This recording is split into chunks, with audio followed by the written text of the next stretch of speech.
yaş doluğan öydü bağrım, ihlasinin bunyatlayanım.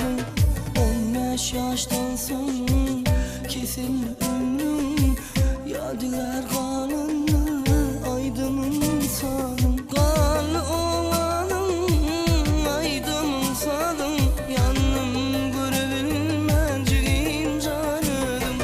Kanlı ovalım aydımın sağım, yanım görebilmem ıhlar canım.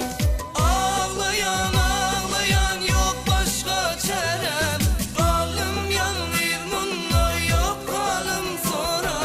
Yenilemez kalbimde ayrılık yaram, yaklayan ıhlar seni.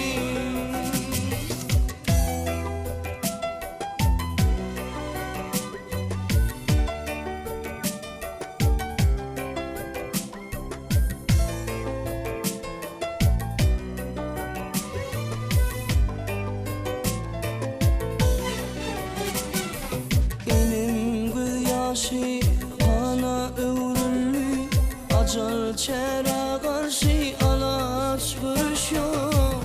İzimde kalından günün hoş yok, hemen gün hoşu aydımın sağım.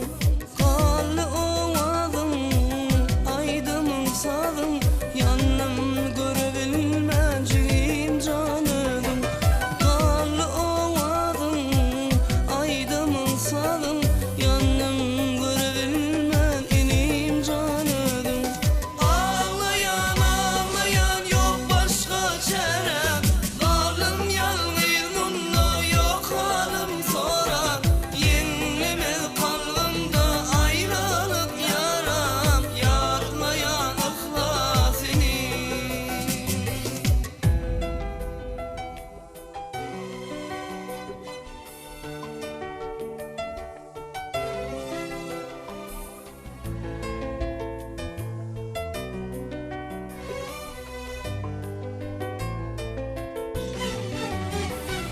Nalaya atam